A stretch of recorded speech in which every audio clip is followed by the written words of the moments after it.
long as I have a bug, as long as I have a broken watch, I can probably put something together.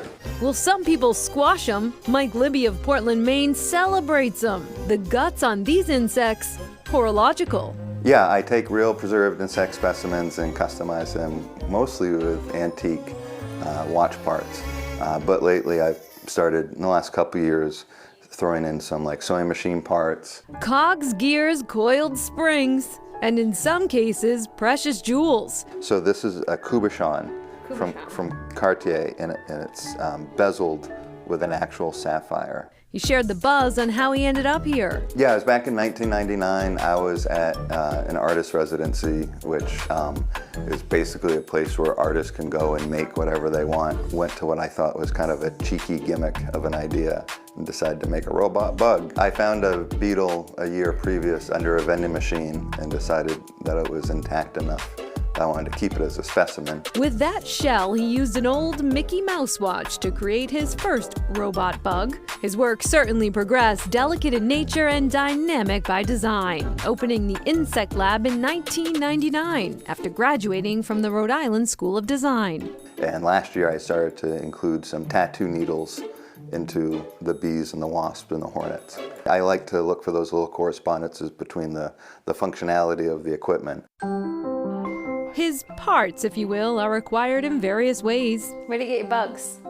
There's specimen dealers. Okay, I figured as much. You Yeah. ever find one on the street still? Yeah, oh yeah. Like I had my neighbor give me a wasp. It was too small, but her heart's in the right place. Many of his customers send him a specific insect that they want to glam up.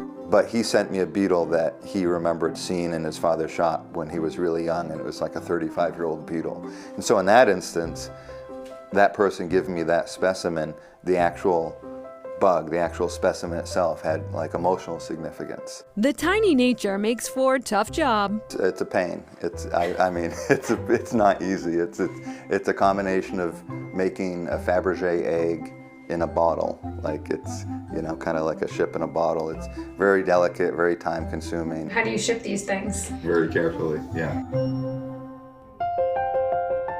You know what they say about diamonds? The one about being a girl's best friend?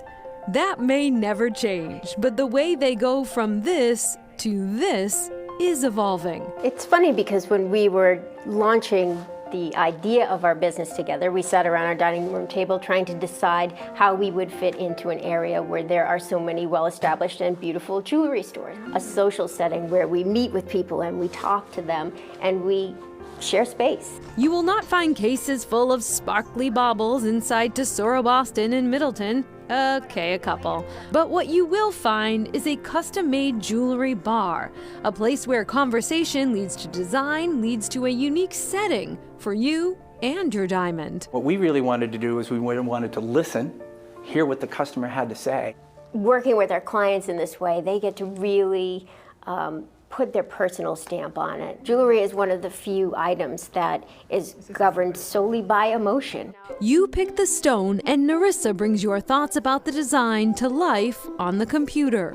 Or even down to the skin tone. You can see what the ring might look like on your hand. A slightly darker skin tone or a painted fingernail. Wow. We actually have the option to do that.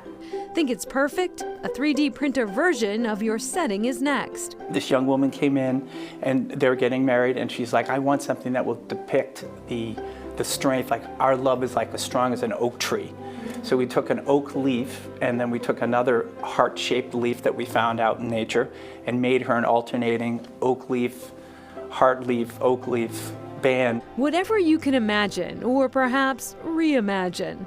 Pretty close to that. I mean, you know, we understand the engineering behind it, so we know what's not going to work. If you're wondering if you can afford this personalized approach, well, It doesn't matter if it's $400 or $4,000 or $40,000 to us. It doesn't matter. The same amount of energy goes into it. Well, I'm sold. And David grew up in the diamond business, and he spent a career buying, selling, and working with big brands, including Vera Wang, of course, the famous wedding designer. Yeah, and when he met Narissa and ultimately bought her a ring, they decided to combine his expertise with her IT background. It turned out to be the perfect marriage for themselves and obviously for their business as well. Honey, I hope you were watching that segment. All right, still ahead, upping the food development game.